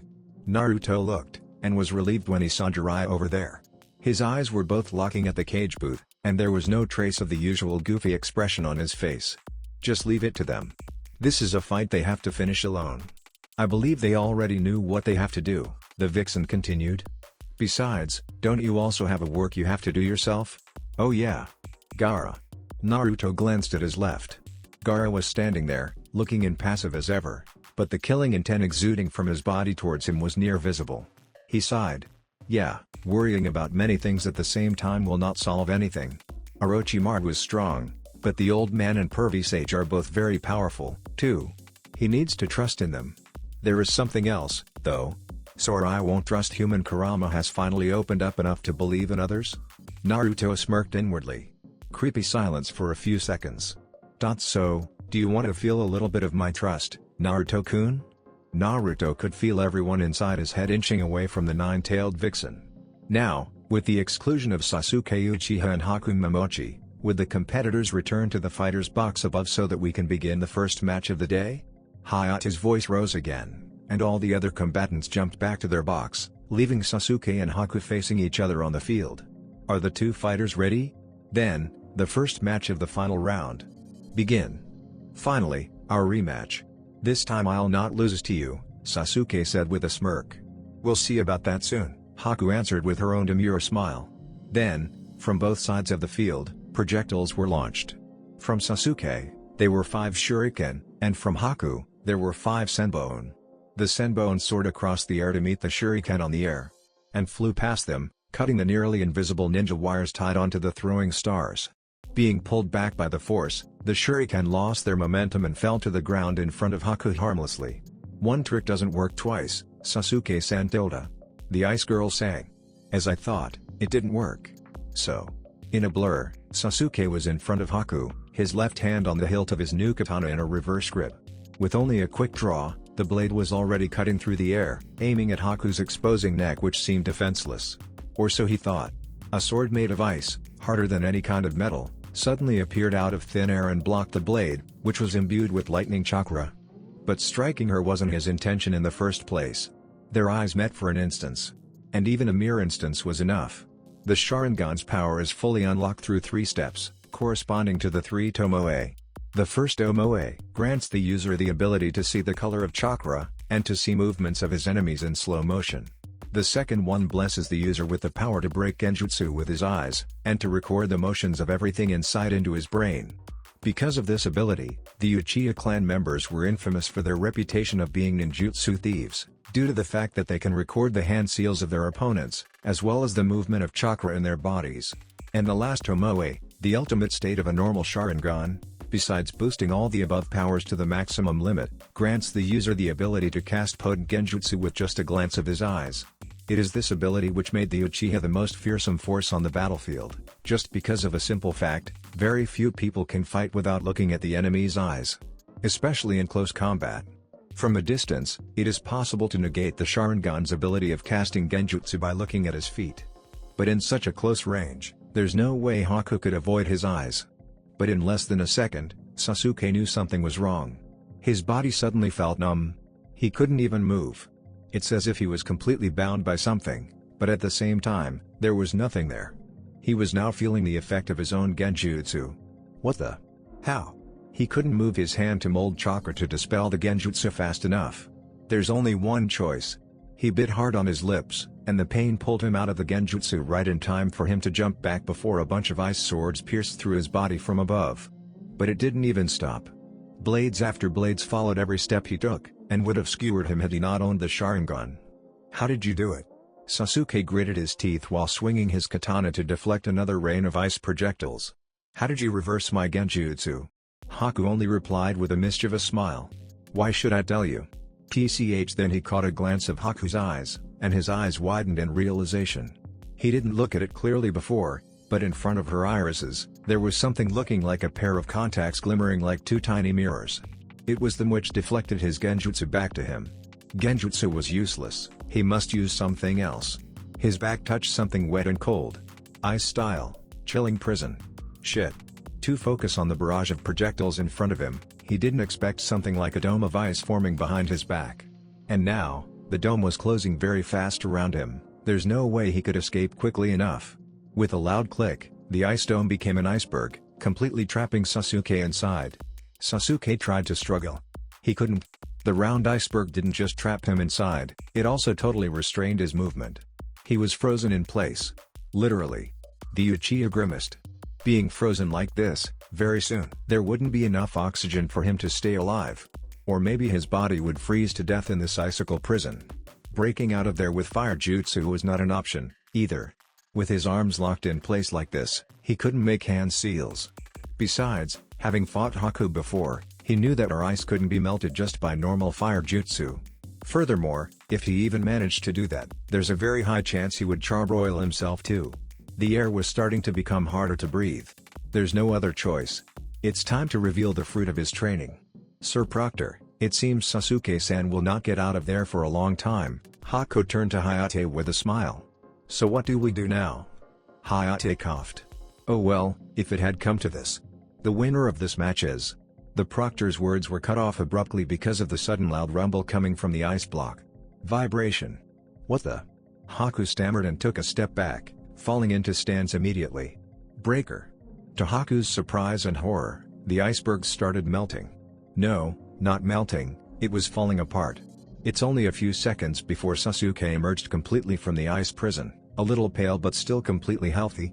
How? This time, it's Haku's turn to grimace. How did you break my chilling prison? And just like before, Sasuke replied with a mischievous smile. Why should I tell you, Haku? Somewhere on the stands, snickers rose. Oh, what is? That jutsu? Choji asked while chewing like crazy on his chips. It is lightning. Everyone turned to Zabuza, who had just blurted out that answer. It's the vibrating nature of lightning element chakra. The mist swordsman glared at Kakashi. That technique. He sent lightning element chakra into the ice around him, vibrating the water molecules in there to the maximum frequency. To the point the water forming the ice disintegrated. You taught him that, Kakashi? The masked Jonin chuckled. Sorry, but I didn't. Sasuke was the one who created it when I taught him about lightning element. I only helped him completing it. That jutsu is not as strong as the Chidori when it comes to killing. But in a way, it is even more powerful and destructive than my jutsu. Woohoo! Sasuke-kun is so awesome! Ino cheered loudly. Sasuke. That boy, he's such an incredible kid, Kakashi thought. It will be a disaster if someone like him falls into evil hands. So. Back to the start again. Are we? Haku smiled. Sasuke smirked, and answered. Yeah. But this time, things will be different. Fire style, Phoenix Flower Jutsu. Balls of fire erupted from Sasuke's mouth and flew towards Haku with the speed of cannonballs. With a quick hand sign, a slab of ice rose in front of Haku like a wall, protecting her when the bullets of fire bombarded it one after another. Her eyes narrowed when the rather thick and heavy ice barrier shook dangerously with each impact. The power of his fire jutsu increased. Then her eyes widened when a blue blade of lightning chakra pierced through the ice slab. She quickly leaned aside to avoid it, but it still managed to graze through her left shoulder. Ugh! Her arm suddenly felt numb, as if she'd just stuck it into a huge block of the coldest ice in the world. Surprised? She heard Sasuke's voice from behind the ice slab. Your ice might be so strong that even fire cannot melt, but lightning pierces everything. The wall of ice crumbled, revealing Haku who couldn't move her left arm due to the numbing sensation. Now let's see what you can do against me with one useless arm. With those words, Sasuke leapt at Haku and engaged her in a relentless taijutsu and kenjutsu assault. But with one arm lacking, it seemed she couldn't hold herself as good as before. Finally, with a quick thrust, Sasuke's sword impaled her in the stomach. On the stands, a loud gasp echoed. Oi Sasuke, Naruto exclaimed in horror. You didn't have to go that far. Don't worry Naruto, it's not over yet. Look closely. Down at the arena, Sasuke's victorious smirk morphed into a horrified gape when the Haku in front of him turned into a block of ice. Said ice was now creeping up the blade of the katana in a very fast pace. The Uchiha immediately let go of his sword, right before the ice completely froze the hilt. Seriously Sasuke-san, the silky voice of Haku rose from behind him. Did you forget that I'm specialized in fighting with one hand? Sasuke snapped his head back, only to find himself facing a mirror. And not only one mirror. A dome of mirrors had surrounded him, each reflecting an image of Haku. Just like the time at the bridge. And worse, this time, the mirrors were all connected with each other. There was absolutely no gap for him to escape from the dome of mirrors. Not like before. Sasuke is very fast for a Genin of his age. In normal conditions, he definitely has a clear advantage against most Genin in speed, power, and flexibility. The training with Kakashi during the last month improved those advantages even further, making him one of the most powerful Genin of Konohagakure. But this was not a normal condition. Inside this dome of mirror, Haku was always the fastest. Even though his Sharingan had advanced enough for him to see her movement, there's no way his reflex would catch up with her, unless she's out of chakra. And it didn't seem to be the case at that moment. And who knows what kind of training Zabuza, her Jonin teacher and adoptive father, the one famous for his power and brutality, bearing the alias Devil of the Hidden Mist, gave her during the training month. Okay Sasuke, think. What did you do the last time you're trapped in this jutsu? The last time, his fire jutsu, together with Naruto's wind jutsu, had blown up the mirror dome. But there's no Naruto here now. From a mirror, Haku's body started emerging, ready for the assault that would finish Sasuke off. Wait. She has to leave the mirror if she wants to strike me. If that's the case, he has a way. It would cost a lot of chakra. But it's now, or never. Haku emerged completely from the mirror and started ricocheting between mirrors, while pelting Sasuke with her senbon. The Uchiha winced when the deadly needle stabbed into his body. Not yet. It's not ready yet. A few more seconds. Haku flew towards him, a bunch of senbon on her hand, ready for the finishing strike. Now. Chidori. Current. Lightning blasted out from Sasuke's body, lighting up the whole ice dome, making it look like a disco ball when looking from the outside. The air was suddenly full of Haku's screams of pain and horror, startling everyone in the stadium. What the? Zabuza muttered. What's happening in there? Don't tell me. Sasuke's voice rose from inside the dome. Surrender now, or you will die. The walls of ice crumbled down, revealing an awkward scene. Sasuke was sprawling face down on the ground, breathing hard, his clothes were torn and sleazy. And under him was a blushing and trembling Haku, whose eyes were full of tears and limbs were pinned down under the boy's arms and legs. Half of her skirt and a large part of her sweater were torn apart, revealing rather large bits of her ahem. Underwear to the audiences. Awkward silence. I forfeit, Haku answered in a meek voice. But since you've done this to me, you'll need to take responsibility. Wa. Die, Uchiha. Sasuke had to scramble out of the way when Kubi Karabocho soared through the air, aiming for his neck. What the hell? Die. Let's just say right now, Sasuke was running faster than evenly with his weights removed. And with a tired body, no less. While Sasuke was running for his life with Zabuza right behind him, Kubi Karabocho swinging haphazardly, Naruto jumped down to the arena and picked Haku up, bridal style. You did that on purpose, did you, Haku-chan? He deadpanned. The girl only giggled mischievously in response. Naruto sighed. I can't believe you're such a sore loser. What are you doing? He raised an eyebrow when Haku started rubbing her cheek on his chest. You smell so good. She answered in a dreamy voice. Naruto really wanted to facepalm, but if he did that he would drop her. So he had to satisfy himself with a deep sigh. Luckily for him, Zabuza was too busy trying to maim Sasuke to see the, well, rather intimate actions of the two children. Oh, somewhere else. Hinata bolted up from her bed. Naruto-kun is being violated. Then she felt over, back into her coma again. Dear Kemi. Hinata-san. Okay, Hayate said awkwardly. Since Haku has forfeited, the winner of this match is Sasuke Uchiha. Our Haku-chan is so cute, do you think so, Hokage-sama, Kazekage-sama? Mei giggled in the cage box. Hiruzen smiled. Indeed, she is a rather interesting Shinan you have there, Mizukage-sama. What she used is the ice-style Kekkei Genkai, right? Interesting. And the Uchiha's power. Nice. From under his veil, the voice of the Kazekage also rose up. There was a very slight hint of hunger in that voice, so tiny that almost no one could hear it. But that didn't escape the ears of the third Hokage. Hiruzen's eyes narrowed slightly for a moment, but it went away as quickly as it had come, and he smiled again. Well, I assure you that there are still many other interesting things you haven't seen, Kazekage-sama. Finally, after Kakashi and two other Jonin managed to restrain Zabuza and pull him back to the stand, Sasuke finally dragged himself up to the box for contestants. He looked half dead. Are you okay? Naruto raised an eyebrow. Do you even have to ask? Sasuke breathed out in exhaustion. That man is crazy. And stop laughing, you, he snapped when Haku began to giggle. And she had already changed into a new set of clothes, so please stop your naughty thinking. Everyone, minus Gaara of course, broke into laughter. Even Neji, who's supposed to be the cool and stoic Hyuga, also smirked slightly. Except for one person. And somehow, Naruto was the only one who noticed that. The others were too busy laughing and teasing Sasuke, or in Sasuke's place, fuming in rage and sputtering meaningless noises to notice. Maybe it was because of Kurama's ability to sense negative emotions. Sakura, he lightly grasped the girl's shoulder and whispered to her ear. You're worried, aren't you? Sakura nearly jumped when the hand touched her shoulder, but managed to relax when she realized that was Naruto's. Why yeah, she mumbled. She wanted to look at him, but her head felt so heavy she couldn't even lift it up. Then she nearly jumped again when she felt Naruto's arm wrapping around her waist. She really wanted to turn back and mow him down for daring to touch her like that, especially in that place. But don't worry, Sakura. I know that you trained yourself hard during the last month. With all those training, I believe you can do it. Just give it all your best, and don't let his taunts get into your head, and you'll be fine. He's cheering for her.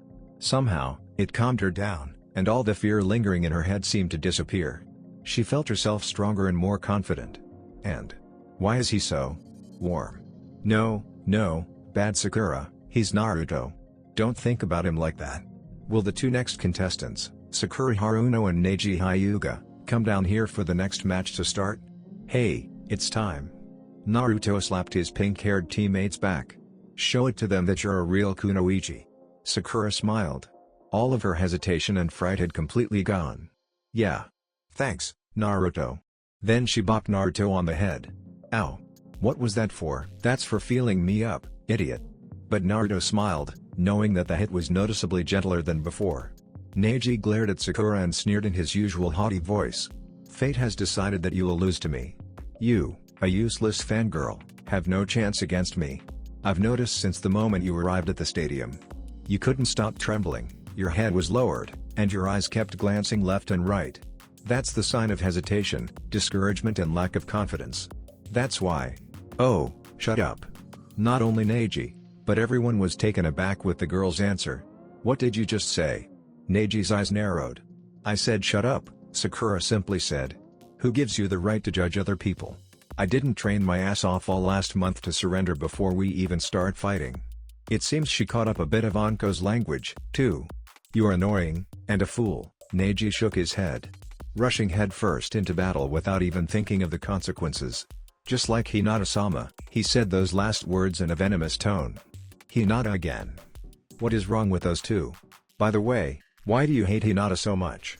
Sakura voiced her question, and Neji's eyes immediately hardened. It's none of your business, he snapped coldly. But that only made Sakura more curious. I don't get it. What did Hinata ever do to you? A sweet, innocent girl like her. She doesn't want to harm even an ant. Suddenly, Neji rushed at Sakura like a mad bull, his left palm full of chakra lashed out at the girl like a snake lunging at its prey. Luckily, Sakura managed to jump back to avoid the strike, but when she looked at Neji's face, she could see the furious rage engraved into his eyes and the snarl in his mouth. He opened combat first. So Hinata's name pushed his berserk button. Sakura took a few jumps backwards, and with a flick of her arm, a barrage of shuriken was sent towards Neji. The Hyuga easily avoided it by tilting his head to the right. When Neji managed to keep his balance, he was even more surprised when he saw Sakura right in front of him, her fist cocked back. But this kind of attack was not something that could give Neji a hard time. He quickly ducked, and the fist soared above his head. He could hear the whizzing sound of tearing wind in the air. The girl's reckless punch packed a lot of power, but it left a huge hole in her defense. And Neji was not the one who would waste such an opportunity. His hand lashed out again, aiming at her exposed stomach. And this time, it hit. With a loud pop and smoke, a log appeared in place of Sakura. Substitution? Equipped with the Byakugan, Neji didn't have to look up to see the real Sakura descending down his head. He quickly rolled away, right before the girl's foot smashed the place where he had just stood, leaving a rather large web of cracks on the ground. TCH, but Sakura didn't just stop there. Jet step. Right. Upon touching the ground, a quick burst of chakra exploded from the bottom of her feet, propelling her towards Neji like a springboard. The momentum of the chakra burst also boosted her kick, which was now flying toward Neji's waist in a rather high speed. Neji raised his left arm to block, and cringed when he felt his wrist nearly broken under the impact. That kick was, by no doubt, nearly as strong as Lee's. But the kick also left a fatal opening. It was a flying kick, and with such a close distance, if Neji counters, the girl will not have any way to dodge. Neji's right hand lashed out, aiming for Sakura's chest. But the strike never connected. Right before his palm could touch Sakura, another burst of chakra was released from her feet, quickly pushing her away from the incoming attack. The pink hat backflipped on the air, and landed on the ground gracefully without even breaking a sweat, but not before delivering a kick across Neji's nose, drawing a thin line of blood. The two fighters separated, and Sakura gave Neji a mock smile. Still gonna call me a useless fangirl, Mr. Hyuga prodigy? Neji's face turned purple with fury. Oh, go Sakura. Kick his ass. Ino screamed from her seat on the stand. You got a good student there, Kakashi, Asuma nodded at Kakashi. The Cyclops Jonin just chuckled. What is jet step? I haven't heard of anything like that before, Kiba looked at Kakashi. The Jonin chuckled again. Frankly, it's just the release of chakra from her feet. It's just a normal technique that any Jonin with training of chakra control can use. However, with Sakura, the one who has perfect chakra control, together with her raw power, it becomes the most dangerous and effective weapon we could ever think of. But why is she only using taijutsu? Kurenai also raised a question. That was only for close-range combat, and Neji specializes in that. That would put her in a severe disadvantage. Nah, don't worry Kurenai, Kakashi answered her with a nice smile. Sakura might be excellent in chakra control and genjutsu, but actually, the skill she has the most potential in is taijutsu. I believe she will be able to hold her own, and defeat Neji. You're kidding, Kurenai gasped in disbelief. You think I don't know who that girl is? She's a fangirl of the Uchiha who just started training seriously for more than a month. And you let her fight against Neji, the Hyuga prodigy, with only taijutsu? Haven't you noticed what happened to Hinata? And she was the member of the Hyuga clan, no less. I have to agree with Kurenai here, Kakashi, Guy also said. It's youthful to trust in your student, but this is very irresponsible of you. If this continues, she will get hurt. Kakashi turned to Guy and Kurenai. Guy, you, of all people, don't have the right to tell me that. You think I don't know that you taught forbidden jutsu to one of your Genin? Do you know that it can kill him? And you let another fall so deep into hatred and vengeance he now become like this. He glanced at Neji in the arena. What kind of irresponsible teacher is that? The words of Kakashi stunned Guy for a moment. He opened his mouth to retort, but Kakashi raised one hand to stop him. Just keep watching, Guy. You will understand why Sakura will win this match. After all, she still hasn't shown up all of her tricks. There are things that users of only taijutsu cannot do. It's true that Sakura did push herself to the limit during her training days, and had improved so much that there was no trace of the old fangirl Sakura left on her. But Neji was not called the genius of the Hyuga clan for naught.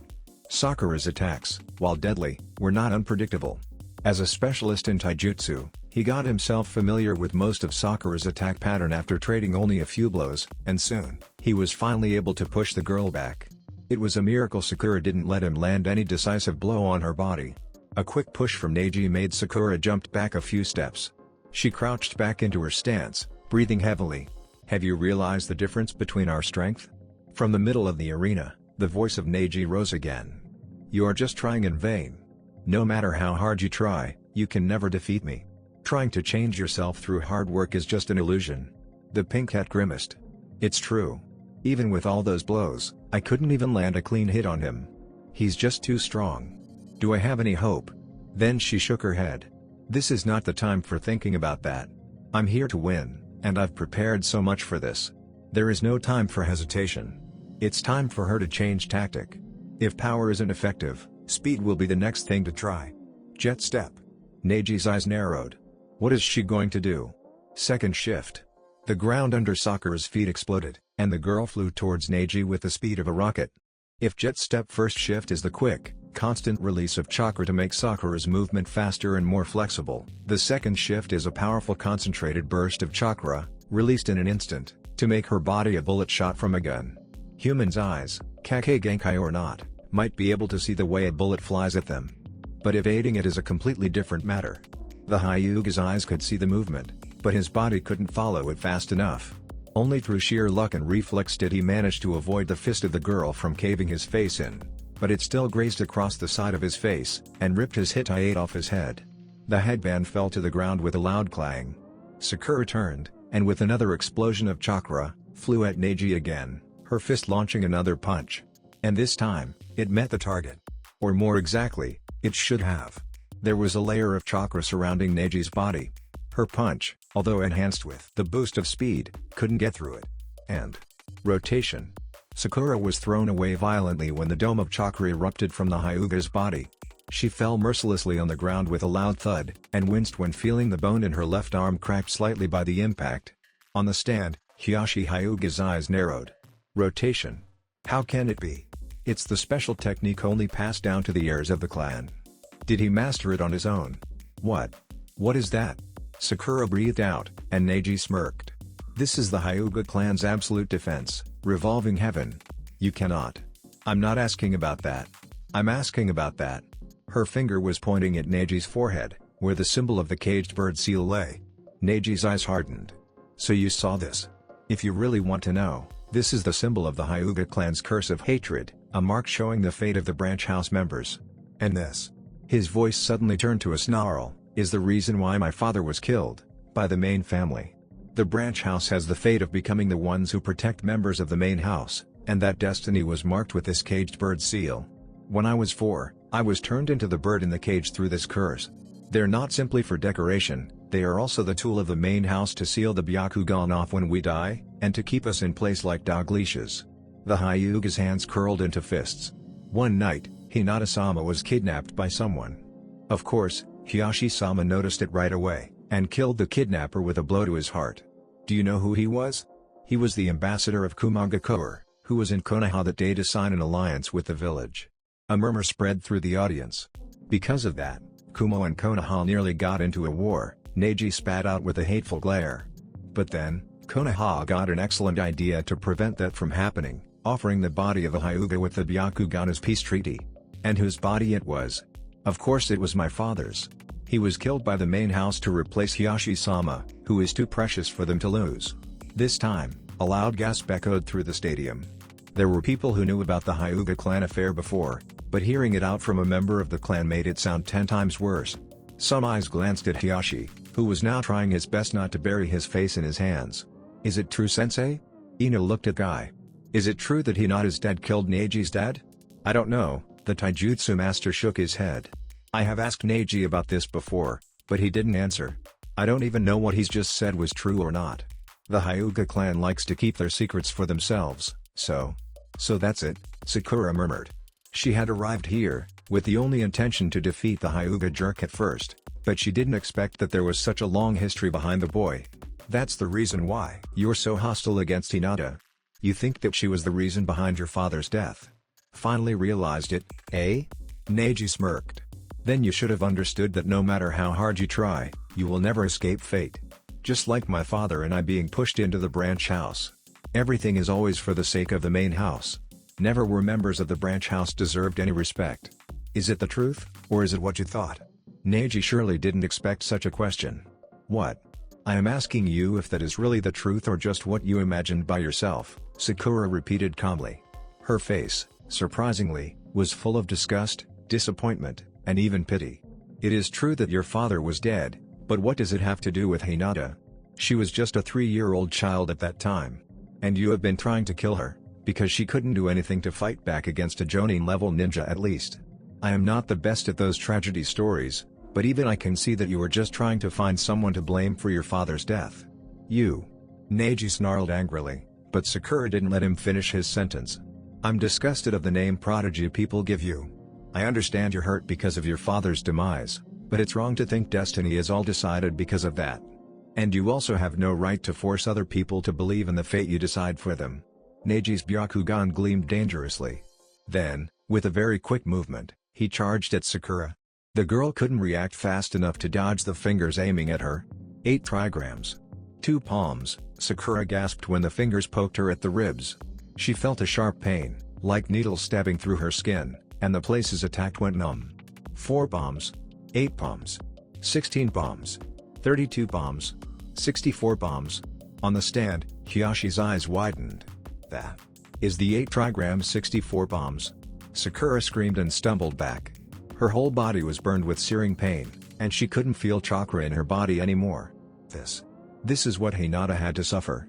The pinkette's body fell on the ground with a loud thud.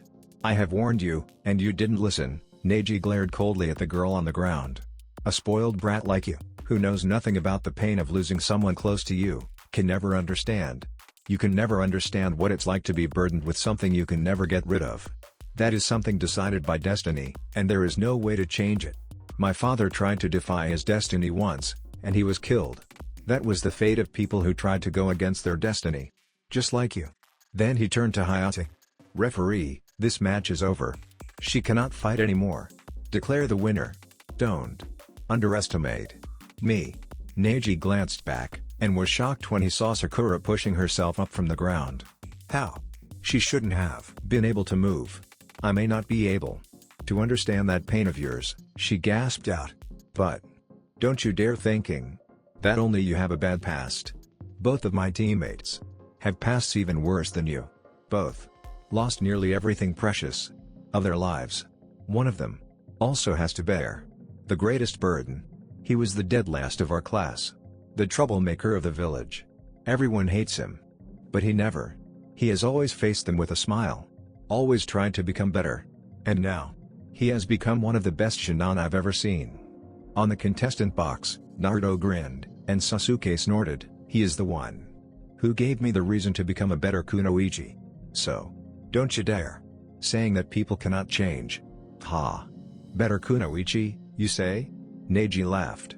Right now you cannot even stand properly. Without proof, all those pretty words you have just said are just empty, meaningless blabbers. Face it, you will never be able to become anything but a weakling who can do nothing but depends on your teammates. Don't listen to him, Sakura. Everyone turned to the contestants box, where this new voice originated. It was Naruto who had just yelled out. He was looking at Sakura with an encouraging smile on his face. If you believe in yourself, there is nothing you cannot do. As long as we are here, you will never be a weakling. Give it your best, and show him what you got. It is true. Next to Naruto, Lee was also screaming to the sky with his signature loud voice. Your way of thinking is the most youthful, Sakura-san. The flame of youth is burning brightly inside you, you will prevail. After this exam is over, please be my girlfriend. Lee, Tenten scolded him in horror. Sakura would have blushed like mad and tried to scramble away from there as fast as possible if her body hadn't hurt so much. Hey! Don't worry. I don't plan to give up right now. She grinned. She had finally managed to stand up properly. That's right. This is the time to unleash my final trump card. Oh. Flashback. Remember Sakura, an important note when you fight Hyuga clan members is that you must never let them hit you, Kakashi said. As far as I know, they have attacks that are able to hit your tenketsu and shut them down, making you unable to access chakra. If that's the case, even Jet Step will become useless.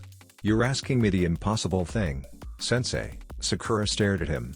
Try my best or not, Neji is still a taijutsu genius. How can I fight him without getting hit even once? Kakashi winced. That was a pretty good reasoning. That Neji boy was a member of the Hyuga clan, famous for their taijutsu, and a student of Guy, no less. Even with her newly developed technique, how might he expect Sakura to win without letting him hit her? If that's the case, we'll have to find a way to counter him when you're hit, then. But. Kakashi scratched his cheek. I don't think there is any way to counter it once you got hit by them. Unless you can force your tenketsu open with a strong burst of chakra from an outside source. Well, that was easy, Anko butted in. Just store your chakra into a scroll, then when you're hit, pop it out, and voila. Good as new. Ha ha ha, she laughed. That was only a joke, but Kakashi's visible eyes suddenly widened. You know, that's actually not a bad idea. End flashback. Oh, Neji's right eyebrow quirked when Sakura clapped her hands together. It's useless. Your chakra network was sealed completely. You cannot use chakra anymore, don't bother. Huh? His eyes widened when a blue flame of chakra started glowing around Sakura's stomach. Not only that, it was glowing stronger and stronger. What? How? This is impossible. Then the flame exploded. With the Byakugan activated, Neji could see, in horror, chakra bursting from the place on Sakura's stomach into her chakra network. Wherever the chakra stream spread to, the tenketsu there was forced open immediately. What? What is this? How did you? Surprised, huh? Sakura smiled triumphantly. This is all the chakra I've stored during the last training month. Seems the gentle fist is not so perfect anymore, is it? Now prepare yourself, because this will be the last attack of this match. With those words, Sakura once again launched herself at Neji. That chakra burst. It's even stronger than before. Rotation. Sakura was once again tossed away by the dome of chakra surrounding Neji, but this time, with a burst of chakra, she did a backflip on the air and landed on the ground easily and quickly enough to pull out some shuriken and throw them at Neji, who had just finished spinning. The boy also pulled out his own shuriken and threw. The star-shaped projectiles met each other on the air, making some loud clang. Why didn't he just use rotation again? Could it be? For the first time since the match began, Neji's face showed a worried expression. Sakura rushed in again with another air-splitting kick, and this time, Neji had to retreat.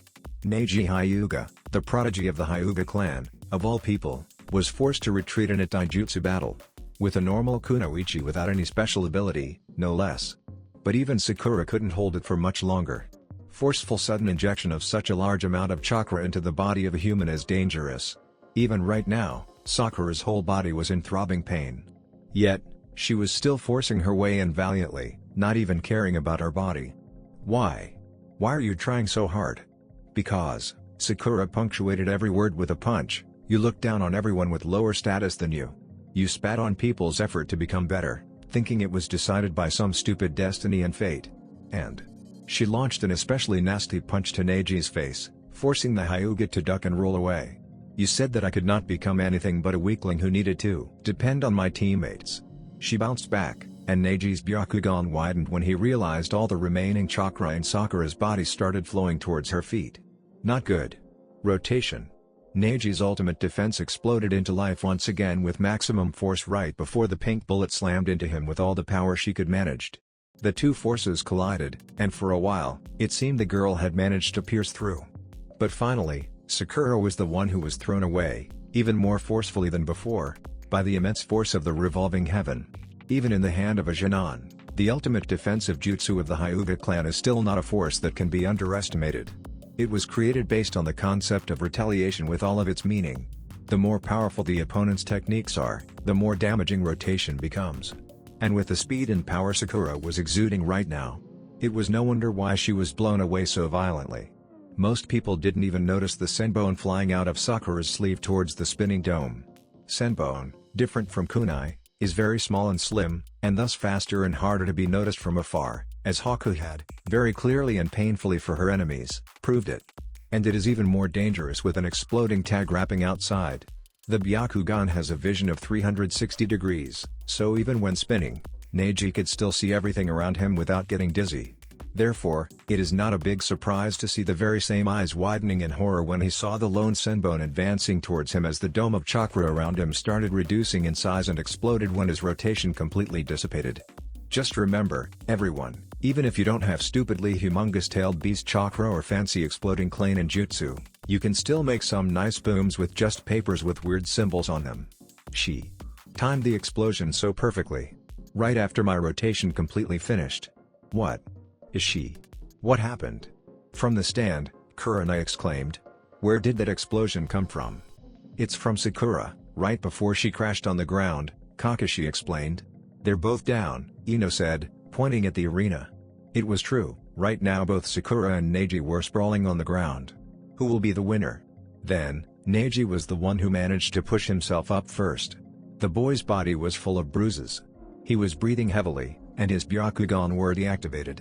You fought well, he gasped out when dragging his feet to where Sakura was lying. But this is the end. This is reality. Guy looked at Kakashi. Too bad, my eternal rival, but the match is decided. Being able to push Neji of all people this much, your student burned brightly with the flame of youth. It's a pity she lost. I wouldn't say that so soon if I were you, Guy, Kakashi answered him in a triumphant tone. What? That was also what Neji exclaimed when two hands emerged from the ground, and grabbed his legs. Earth-style, headhunter jutsu. How did you? The Hyuga could only croak those words out after he was buried to the neck in the ground. Sakura, who was standing above him right now, pointed a kunai at his forehead. She looked completely exhausted, but in her eyes, there was a blazing flame of determination which forced her to stay standing. And she was no longer wearing her long coat. It was because you never bothered to look underneath. Neji, she said. She was so tired that her voice was reduced to near whisper. Over there is just a decoy I made with my coat right before I crashed to the ground. The explosion was also only a decoy. My aim since you first use your rotation has always been trapping you in the ground like this. If you cannot move, all of your gentle fist abilities are useless. Now, she moved her kunai down to his neck. Will you forfeit?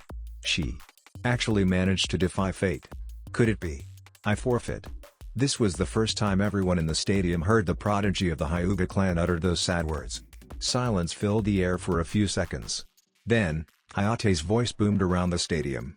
Winner by forfeit, Sakura Haruno. The crowd erupted into cheers. Everyone was surprised that the Hyuga prodigy was defeated, and by forfeit, no less, by normal Kunoichi who had still just been a fanatic member of the Sasuke fan club just a few months ago. Thank goodness. It's finally over. I did it. With those final words, Sakura finally allowed herself to collapse. Will Sakura be alright? The medic nin treating Sakura lifted his head up and gave Naruto a smile. Don't worry. Aside from chakra exhaustion, fractured arm bones, 3 broken ribs and slight rupture in her chakra network due to the forced injection of chakra into the system, she'll be alright. But it seems she will not be able to continue the Chunin exam. What a pity, she is such a promising candidate. That's not what I would call alright, you know, Naruto mumbled. The medic nin chuckled. Oh, cheer up, boy. Your girlfriend will be fine with us. By the way, your match is coming, isn't it? You'd better focus on that rather than worrying about her. Naruto blushed. Wah. She's not my girlfriend. Didn't you have a crush on her since you're in the academy? Kurama noted dryly. Not helping. But you know, Shukaku suddenly said, that girl's fight reminds me of your own battle during our time, Naruto. The reckless charges, the speech, using chakra to force open the chakra network. Even that final underground attack, too. Don't you find it weird? Ah, so Shuki-senpai noticed me, hee. Naruto grinned mentally.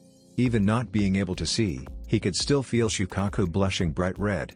Yup, he was able to make Shukaku, of all people, blush. Naruto is just that awesome. Wah. How? Wah. You. I didn't. And stop calling me with that name. Tsundere, Juki snorted, and received a punch to the face, courtesy of our favorite flustering Tanuki. That's not true, Shukaku. Kokuo shook his head. That girl's attacks might be reckless, but they're all practiced thoroughly from before the match, that's why she could execute them so perfectly. I bet she got a strategy for this match even before they started fighting. That's completely different from Naruto's style, reckless, unpredictable without any strategy. And sometimes brainless, too.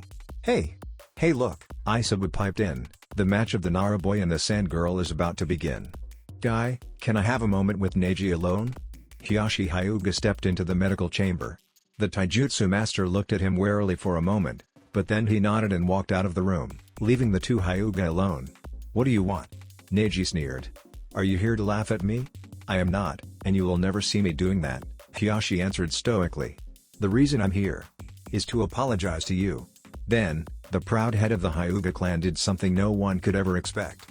He kneeled on the ground and bowed down to Neji. Neji was completely shocked. However, at the same time, a barbaric happiness surged up from inside his stomach. And you think saying sorry alone is enough?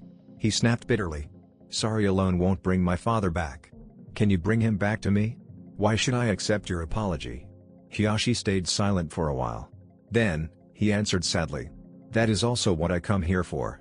I want to talk to you about your father. Neji's eyes widened. We regret to inform you that contestant Sakura Haruno is in no condition to continue with the exam. However, because contestant Neji Hyuga has lost his match, he cannot replace contestant Haruno. Hayate's announcement raised a wave of murmur from the audience. Because of this unexpected circumstance, after the three last matches of the first round, there will be two semi-final matches and then, the two winners of the semi-final matches will face each other in the final match. Now, will the two next contestants, Shikamaru Nara of Konohagakure, and Temari of Sunagakure come down to the field? Temari floated down to the field immediately with a swing of her giant fan. However, Shikamaru still leaned on the rail of the contestant box and sighed. This is so troublesome. Why do I have to fight? And my opponent is a girl, no less. Maybe I should just throw the match right now. Poor guy. He didn't even see Naruto and Sasuke's evil grins behind his back. Oh, just go down there, will you? The Nara boy couldn't even scream out when two hands grabbed his collar from behind and threw him down the contestant's box. I've always wanted to do that. A rather smug-looking Sasuke looked at Naruto, who answered him with a grin. You don't know anything, Sasuke, you just don't know anything. Curse you, Naruto and Sasuke. I have to admit, that boy is lazy, but when needed, he's pretty good, Isabu noted while Shikamaru was jumping back to avoid the swing of the gigantic fan at his cranium. Then he winced when the Nara boy was blasted to the wall with a tornado. Ooh, that must have hurt. That Temari girl was so brutal. Especially when it comes to her future boyfriend, Shukaku piped in. She had lived with the girl for so long it became kind of a common knowledge. Don't worry. Shikamaru is incredibly smart. He will definitely find some way to counter her. Oh, there he goes, Naruto added when Shikamaru slipped into his thinking pose. Temari looked at her opponent with wary eyes when he sat down and did a weird gesture with his hand. What is that lazy bum doing? Then her eyes narrowed when a victorious grin appeared in his face. She jumped back a few steps to avoid the shadow shooting out from his feet, which was now chasing after her. The shadow was moving with a considerable speed towards Temari, but that speed wasn't anything a ninja of Temari's caliber couldn't follow. She jumped left and right, easily evading the black tendrils chasing after her. And she smirked when the shadow stopped when they're just one step from catching up. It was near noon already, and it seemed the shadows were all shortened so much Shikamaru's technique could only stretch that far. 15 meters is the limit. Her opponent's specialty is shadow controlling. As long as she can avoid the trees where there'll be lots of shadow, she'll be fine. Then she saw a bunch of shuriken and kunai flying at her. So the shadows are just distraction. But this is foolish. Wind Scythe Jutsu. She swung her fan, and the deadly projectiles were swatted away with another mini tornado. And on the branches of the trees in the battleground, deep scratches started appearing. The jutsu also has very potent cutting power. But all the shuriken and kunai suddenly stopped in the air after they were deflected. Then they turned mid-air, and once again flew at Tamari, who was caught completely surprised and had to jump away from the barrage of steel coming from every direction, courtesy of her own jutsu. Those shadows of him. He was using them to control the flight path of his weapons? She was the one who started the assault, but he was the one who had played her like a puppet since the start of the match. And there he was, looking at her and smirking like a bastard. Alright, calm down Tamari. There was nothing to lose your head about. You still have the advantage of range. As long as I stay out of the shadow's range, I will be fine. The shadow once again advanced towards her. But there's no need to worry, she's still out of the shadow's range. Then to her surprise and horror, the black tendril on the ground slid through the kunai and shuriken littering on the ground just like a snake. And it was closing the distance faster and faster. The shadows of kunai and shuriken might not be very long, but they are perfect for a shadow user to exploit for extending his shadow when they're connected with each other. With each weapon shadow on the ground, Shikamaru will have another additional 15 meters to the range of his own shadow. That means with all those weapons littering on the ground, he will have complete control over the whole battleground. Tamari knew she was completely outsmarted. There was absolutely no redundant move he had made, everything he threw at her was planned clearly and thoroughly in advance. Even her own movements were also within his calculation. The Suna girl's blood boiled. There's no way she would let that bastard play her as he wanted. She spun and swung her fan with all her might, and all the kunai and shuriken on the ground were all blown to the sky. They flew out of the stadium, and their shadows disappeared from the ground. Without the additional shadows, Shikamaru stopped chasing after her, and started shrinking. With those annoying things out of the battlefield, she wouldn't have to worry about the shadow anymore. Then she had to hastily withdraw her fan to block when Shikamaru appeared suddenly out of nowhere and threw a punch at her. She smirked when the punch couldn't even make her hand shake. That's all you have? Pathetic. No. The smirk didn't even phase on the Nara's face. Shadow possession jutsu. Success. What the? Oh no. She had completely forgotten, for just a moment, that when he closed the distance between their shadows was also reduced. But that very same moment was the thing which cost her the match. And now she could only stand there and glare at the boy in rage, completely unable to do anything when he started raising his hand.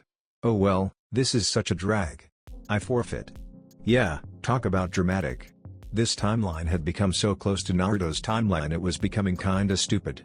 Wait, what the hell? What do you mean you forfeit? Tamari asked in confusion when the shadow retreated from her feet. Using the shadow possession jutsu for so long has exhausted my chakra, Shikamaru sighed. I'm getting tired of this, one match is enough. Being able to think of 200 moves ahead will not do anything if I don't have chakra. It's needless to describe how appalled the whole stadium was right now. Liar. You just said that because you're lazy, Naruto said loudly. The tension suddenly broke. Nearly everyone broke into laughter, and Shikamaru muttered. Damn that Naruto. He's the most troublesome person I've ever met, Hayate chuckled. That Nara boy was strange, but at the same time, he had great potential.